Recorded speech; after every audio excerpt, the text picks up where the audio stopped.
कल हमने पढ़ा था महादेव वर्मा द्वारा रचित संस्मरण आलोपी के द्वारा। आज हम उसका दूसरा भाग पढ़ रहे हैं। कदाचित इसी कारण उसके कर्ण स्वर ने मुझे अज्ञात भाव से चौंका दिया। लेखिका ने पहले उसके व्यक्तित्व का परिचय दिया कि वो कैसे पतला दुबला सा था और अंधा था और उसके होठ सूखे थे, बिखरी हुई भौहें थी, है ना, आंखों में निर्जीवता थी। इसी कारण से लेखिका ने जब उसकी आवाज को सुना तो एकदम चौंक गई। इसी वर्ष का जीवन खुली पुस्तक जैसा रहता है। इनका जीवन कैसा रहता है? खुली पुस्तक के समान, मतलब जिनको हर कोई व्यक्ति आसानी से जान सकता है। अतः महान ही नहीं, तुच्छतम आवश्यकता के अवसर पर भी उसकी कथा आदि से अंत तक सुना देना सहज हो जाता है। वो कह रहे हैं इनका जीवन चाहे निर्धन है, तुच्छ प्राणी है, लेकिन वो अपनी कथा को प्रारंभ से लेके अंत तक हमें पूरी सुना देते हैं। इसके विपरीत हमारा जीवन जटिल से जटिलतम होता हुआ, अंत्य जगत और कृत्रिम बनता हुआ जीवन की ऐसी स्थिति उत्पन्न किए बिना नहीं रहता जिसमें बाहर के बगलेपन को भीतर की सड़ी गली मछलियों से सफेदी मिलने लगती है। लेकिन लेखिका कह रही है कि जो गरीब लोग हैं उनका जीवन खुली पुस्तक के समान है और हमारा जीवन, हम अपने जीवन को लगातार जटिल से जटिल बनाते जा रहे हैं। अर्थात हम अपनी कठिनाइयाँ, अपने दुखों को किसी को व्यक्त नहीं करते। हम बाहर से तो बड़े सुखी नजर आते हैं, लेकिन भीतर हमारे मन में अनेक दुख कष्ट भरे रहते हैं। तो और भीतर ही भीतर हम फंसते रहते हैं या दुखी होते रहते हैं, जिस तरह से सड़ी गली मछलियों से सफेदी मिलने लगती है। इसी से हमारी तारतम्यहीन कथा अधिक अकथनीय बन जाती है और सुख दुख की सरल मार्मिकता निर्जीव होने लगती है। इसी कारण से हम अपनी कथा को अधिक से अधिक लोगों तक कह नहीं पाते और उनके सुख दुख को, उनके कष्टों को हम सुनते हैं, लेकिन हमारे मन में कोई खास प्रभाव नहीं पड़ता, निर्जीव होने लगती है। हम उनकी कथाओं को सुनते हैं, उनकी कहानी को सुनते हैं, लेकिन हम सिर्फ अपने बारे में सोचते हैं, उनके बारे में नहीं सोचते। हम सहज भाव से अपनी उलझी कहानी नहीं कह सकते। हम जो सभ्य मनुष्य हैं, किसी को भी अपने दुख, अपने कष्टों से अवगत नहीं करा सकते। अतः जब कहने बैठते हैं तब कल्पना का एक एक तार सत्य हो अनेक झनकारों की भांति उत्पन्न कर उसे और अधिक उलझाने लगता है। वो कहते हैं कभी हम किसी के सामने जब अपनी कथा कहते हैं तब हम अपनी बात को सही ढंग से उस व्यक्ति को समझा नहीं पाते हैं और हम अपनी बातों में ही उलझने लगते हैं। अंधे आलोपी की कथा में ना तो मनोवैज्ञानिक गुत्थियां हाथ लगी और ना ही समस्याओं की भूल भुलैया प्राप्त हुई। अंधे आलोपी ने जब अपनी कथा को सुनाया तो हमें उसमें कोई विशेष कठिनाई नजर नहीं आई, न ही उसने अपनी समस्याओं को इधर उधर की हाँक लगाकर या समस्याओं की भूल भुलैया में कहानी को इधर उधर किया। हाँ, उसकी दैन्य भरी बाचलता से पता चला कि चक्षु के अभाव की पूर्ति उसकी रचना ने कर ली है और इस प्रकार पंच ज्ञानेंद्रियों में चाहे ज्ञान के विभाजन, उचित विभाजन ना हो सका हो, पर उसके परिणाम का संतुलन नहीं बिगड़ा है। लेकिन कहते हैं कि जब ईश्वर एक चीज को ले लेता है तो दूसरी चीज से उस कमी को पूर्ति करने की जागृत कर देता है। तो वो चाहे देख नहीं सकता, लेकिन बातों से उसने पूरी कमी को पूरा कर लिया है। अपने 5 इंद्रियां मानी जाती हैं। कौन कौन सी होती है अपनी? आंख, नाक, कान, त्वचा और जीभ। वो कह रहे हैं मनुष्य का विभाजन इन 5 इंद्रियों के द्वारा वो बाह्य वस्तुओं को समझने में करता है, लेकिन क्योंकि आलोपी अंधा था तो उसकी जो रचना, उसकी जीभ ही उसके अंधेपन की कमी को पूरा करती थी। इस कारण से उसका जीवन ढंग से चल रहा था। उसका पिता, अब उसका बारे में वर्णन कर रही है लेखिका कि उसका परिवार कैसा था। उसका पिता कांची कुलवंत रहा, पर बहुत दिनों तक अपने भावी वंशधर की प्रतीक्षा करने के उपरांत उसे याचक के रूप में आलोक देवी के द्वार पर उपस्थित होना पड़ा था। उसके पिता जो थे काशी के रहने वाले थे और उन्होंने शादी के बहुत दिनों साल तक अपनी पुत्र की या अपने वंश की प्रतीक्षा की, लेकिन जब उनका कोई वंशधर उत्पन्न नहीं हुआ, अर्थात उनके पुत्र या पुत्री उत्पन्न नहीं हुई, तब वो आलोपी देवी के मंदिर में एक याचक के रूप में, एक भिक्षक के रूप में वहां पर उस मंदिर में गए। आलोपी देवी कदाचित उस उदास ऊन के समान थी जो अपने दानी होने की ख्याति के लिए दान करता है और याचक की आवश्यकता की पूर्ति के लिए नहीं।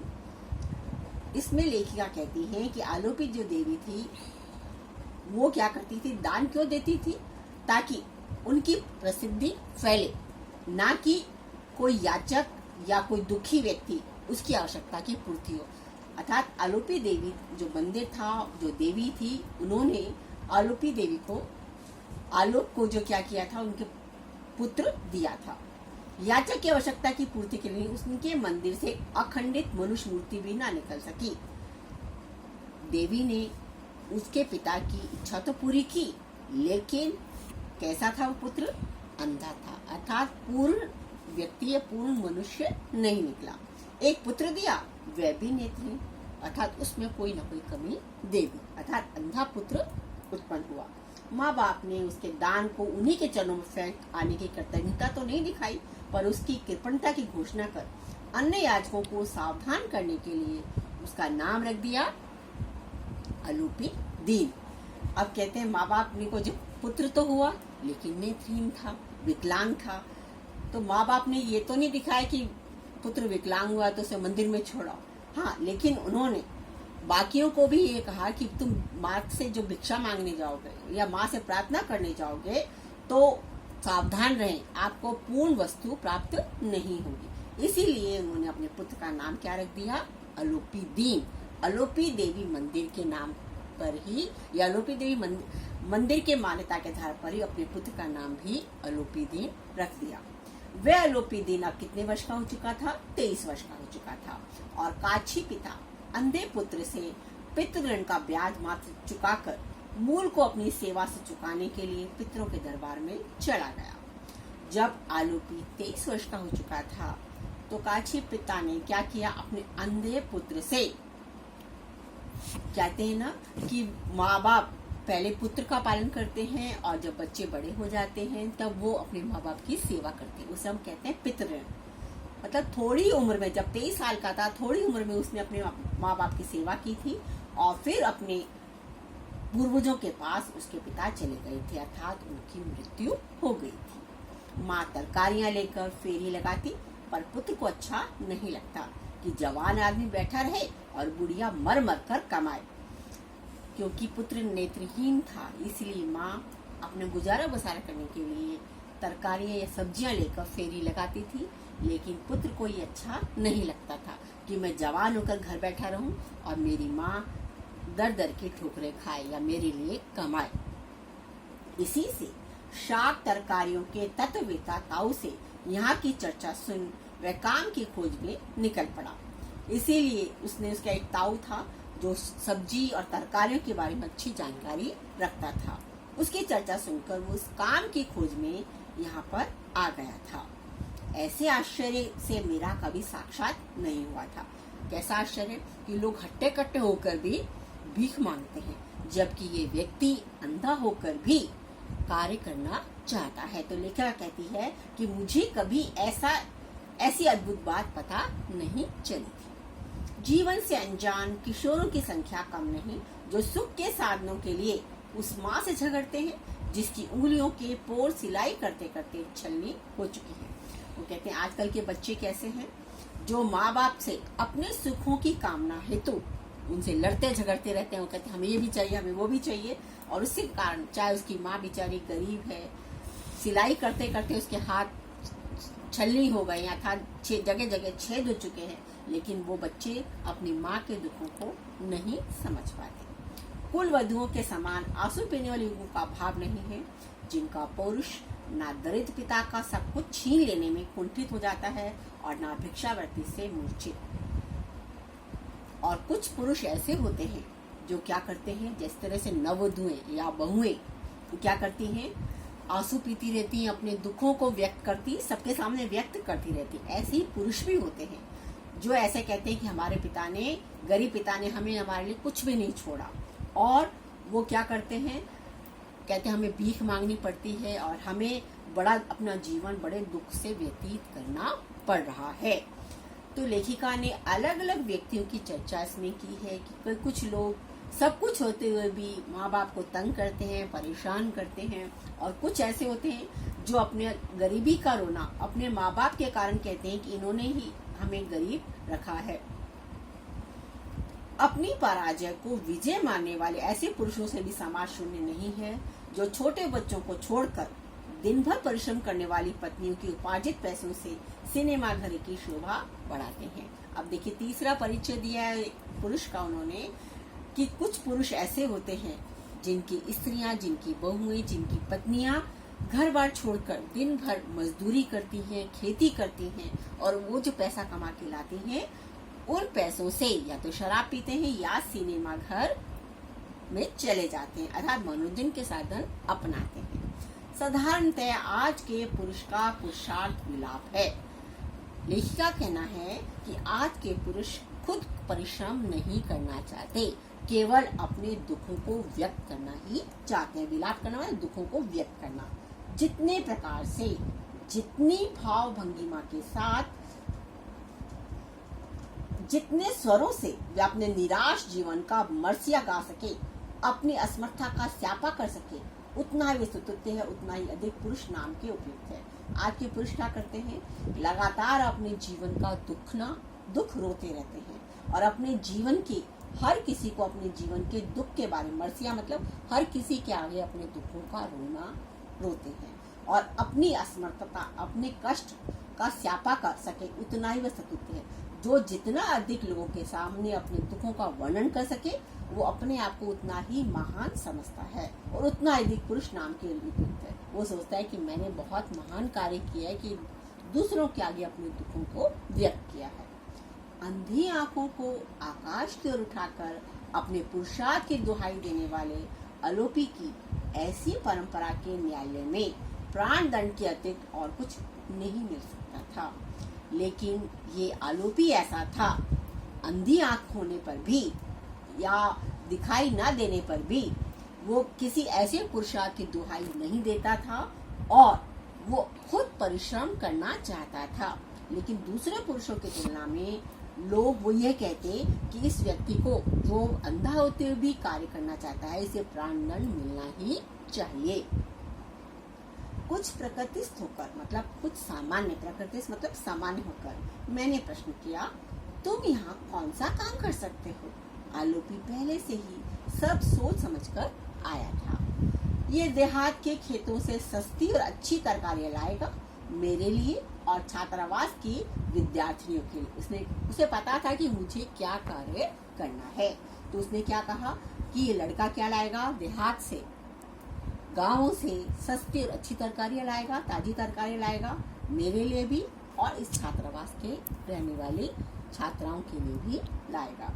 अपने जीवन व्यापी अंधेरेपन में वह ऐसा व्यवसाय में उलझा हुआ कर्तव्य किस प्रकार संभाल सकेगा, ये पूछने का अवकाश न देकर आलोपी ने अपने फुफेरे भाई रघु की ओर संकेत कर बताया कि उन दोनों के सम्मिलित पुरुषार्थ से कठिनतम कार्य भी संभव होते रहे हैं। अब लेखिका सोच रही है कि अंधा है तो कैसे कार्य करेगा, लेकिन उसने क्या कहा कि मैं, इसका जो छोटा भाई था, जो छोटा लड़का था, उसका फुफेरा भाई था, उसका नाम रघु था, उस और संकेत करके बताया कि हम दोनों के परिश्रम से ये कठिन कार्य भी आसानी से संभव हो जाएगा। प्रस्ताव अभूतपूर्व था। जो ये कार्य था, उसने कहा था कि मैं कार्य करूंगा, वो बहुत ही हैरानी करने वाला था, पर मैं भी कुछ कम विचित्र नहीं थी। लेकिन कहती, लेकिन मुझे भी इसमें थोड़ी सी उत्सुकता उत्पन्न हो गई। इसी से रघु और आलोपी अपने दुर्बल कंधों पर कर्तव्य का गुरु भार लाद कर लौटे। मैंने हामी भर दी, इसीलिए रघु और आलोपी दोनों, एक दुर्बल था, दूसरा नेत्रहीन था, दोनों ने मिलकर ये तरकारी का काम करने का सोचा और ये कर्तव्य पूर्ण निष्ठा से करने का वादा करके लौट गए। दूसरे दिन सवेरे ही एक हाथ से रघु को लाठी का छोर थामे और दूसरे से सिर पर रखी बड़ी सी छाबड़ी संभाले हुए आलोपी मालिक हो पुकारने लगा। अब लेखिका ने क्या देखा, दूसरे दिन ही रघु ने एक हाथ से रघु का लाठी वाला हाथ थामे और दूसरे से अपने सिर पर एक बड़ी सी छाबड़ी रखी हुई संभाल रखी थी। किसने? आलोपी ने। और लेखिका को पुकार रहा था। क्या पुकार रहा था? मालिक हो, मुझे क्या क्या पसंद है, ये जानने के लिए जब अनुनय विनय करने लगा तब मैं बड़ी कठिनाई में पड़ी। अब आलोपी चाहता था कि लेखिका को क्या क्या चीजें पसंद है, कौन कौन सी सब्जी और तरकारियों से पसंद है, उसके लिए बार बार प्रार्थना करने लगा। कुछ तरकारियां डॉक्टरों ने मेरे पथ्य की सूची में नहीं रखी है। पथ्य मतलब भोजन। लेखिका कहती है कि कुछ तरकारियां डॉक्टर ने मुझे खाने की मना कर रखा है और शेष के लिए सदा से यही नियम रहा है, जो भक्तिन के विवेक को रुचे वह मुझे स्वीकृत हो। लेखिका की एक नौकरानी थी जिसका नाम भक्तिन था। कुछ ने तो डॉक्टर ने मना करी थी सब्जी, और कुछ सब्जियां उसकी जो नौकरानी थी, सेविका थी भक्तिन। कुछ तरकारियां डॉक्टरों ने मेरे पथ्य की सूची में नहीं रखी है। लेखिका कह रही है कुछ सब्जियां डॉक्टर ने कहा था कि आपको नहीं खानी, और शेष के लिए सदा से यही नियम रहा, जो भक्तिन के विवेक को रुचे वह मुझे स्वीकृत हो। और लेखिका की एक सेविका थी जिसका नाम भक्तिन था। जो उसको अच्छा लगता था वो उनको सब्जी बनाकर दे देती थी। फिर जिससे वर्ष में कुछ महीने दही पर, कुछ फल पर, कुछ खिचड़ी पर, दलिया आदि पत्ते पर बिताने पड़े हों, वह रुचि के संबंध में वीतराग हो ही जाता है। अब लेखिका क्या कहती है, पूरे वर्ष वो क्या करती थी, कुछ महीने सिर्फ दही खाती थी, कुछ फल खाती थी, कुछ खिचड़ी खाती थी और दलिया आदि ही खाती थी। उनको खाने में कोई विशेष रुचि नहीं थी। उनको जो मिल जाता था, वीतराग मतलब साधु सन्यासी के समान, जो उनको मिल जाता था वही, उसी में वो संतुष्ट हो जाती थी। पर आलोपी को निराश न करने के लिए मैंने वह सब ले लिया जिसे वह मेरे लिए लाया था। अब लेखिका ने क्या देखा, जो आलोपी उनके लिए सब्जी वगैरह लाया था वो सारी सब्जियां उन्होंने उससे ले ली। पैसे देते समय आलोपी ने कहा वह महीने पर लेगा, अर्थात पूरे महीने वो सब्जी लाएगा, उसके बाद उनसे वो पैसा लेगा। जब मैंने अपने भूल जाने की संभावना और हिसाब लिखने की विरक्ति की व्याख्या आरंभ की, तब उसने बहुत विश्वास के साथ समझाया कि वह 10 तक पहाड़े और पहली किताब के विद्वान ताऊ की सहायता से मेरा हिसाब ठीक रखेगा।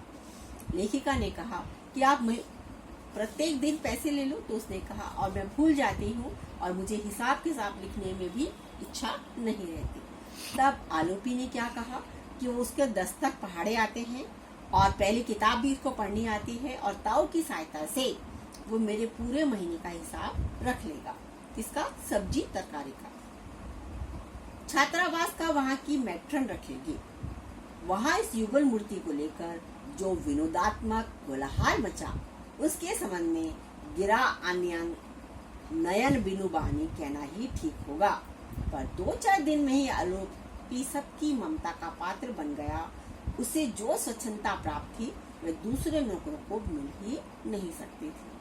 पहले जब वो दोनों मूर्ति अर्थात रघु और आलोपी दोनों को देखकर, एक बेचारा छोटा बच्चा था, पतला दुबला था, एक अंधा था, उसको देखकर लड़कियों के में खूब कोलाहल मचा, खूब उसके व्यंग करने लगे, है ना, खूब उनको एक तमाशा मिल गया। जैसे गिरा अनयन नयन बिनु बानी, आंखों से आंसू निकलना बिना कुछ बोले, ये बात कहना सही रहेगा। पर 2-4 दिन में ही आलोपी ने सबको मोह लिया, सब उससे प्रेम करने लगे और उससे उससे स्वतंत्रता प्राप्त थी जो दूसरे नौकरों को छात्रावास में नहीं मिल सकती थी। मैं इसके लिए आंगन के एक कोने पर वह पैर फैलाकर बैठता और तोल कर लाई हुई तरकारी फिर वहाँ के बड़े तराजू पर तोलने लगता। वो छात्रावास में चला जाता और मैं इसके सामने अपनी सब्जी तरकारी को लेकर और उसको तोलने लगता। उसका स्पर्श ज्ञान इतना बढ़ गया था कि लौकी, कद्दू, कटहल आदि को हाथ में लेते ही वह उनका तोल भी बता देता। मतलब उसे तराजू में तोलने की आवश्यकता नहीं रहती थी, हाथों से ही वो बता देता था कि आधा किलो है, पाव है या 1 किलो है। तुलाते तुलाते वह शाक तरकारियों के प्रकार, खेतों के संबंध में, महाराजिन बारी आदि को ना जाने कितना ज्ञातक तो बताता चलता था। वह सब्जी तरकारी नहीं देता था, अपितु वह विभिन्न प्रकार के खेत में कैसे बोई जाती है, खेत में कौन सी मिट्टी डली जाती है, इन सब की जानकारी भी नौकरानियों को, चपरासियों को, सबको ज्ञान बताता चला जाता था। प्राय छोटी बालिकाएं उसे घेर कर चिड़ियों की तरह चहकती ही रहती थी। छोटी बच्चियां थी, वो उसे विशेष प्रेम करती थी, वो उसे बातचीत करती रहती थी। उनके लिए वे अमरूद, बेर आदि भी लाने लगा, जिनके दाम के संबंध में कुछ निश्चित रूप से कहा नहीं जा सकता। एक दिन मतलब उनसे दाम नहीं लेता था, या वो जो बच्चियां जो पैसे दे देती थी उसको वो रख लेता था। एक दिन जब कॉलेज के फल वाले ने शिकायत की कि अंधा फल लाकर बच्चों को बांटता है, जिससे उसके व्यापार को हानि पहुंचती है, तब मैंने आलोपी से पूछा। उसने दांत से जीभ की नोक दबाकर सिर हिलाते हुए उत्तर दिया। उसका भावार्थ था कि दाम उसे मिल जाता है, फिर वह स्कूल के समय तो आता नहीं, अत फल वाले को इससे क्या हानि हो सकती है। कॉलेज के पास में एक फल बेचने वाला था। उसने कहा कि अंधा जो फल लाकर बच्चों को देता है, उससे बच्चे फल नहीं लेते हैं। जब लेखिका ने आरोपी से पूछा कि वह ऐसा क्यों कर रहा है, तो उसने कहा, दांत से जीभ को दबाया और उसने कहा कि उसे सारे पैसे मिल जाते हैं, उसे दाम मिल जाता है, और वो कॉलेज की या स्कूल के समय तो आता नहीं, जिससे उस फल वाले को हानि हो सके। अर्थात वो किसी को हानि पहुंचाना नहीं चाहता है।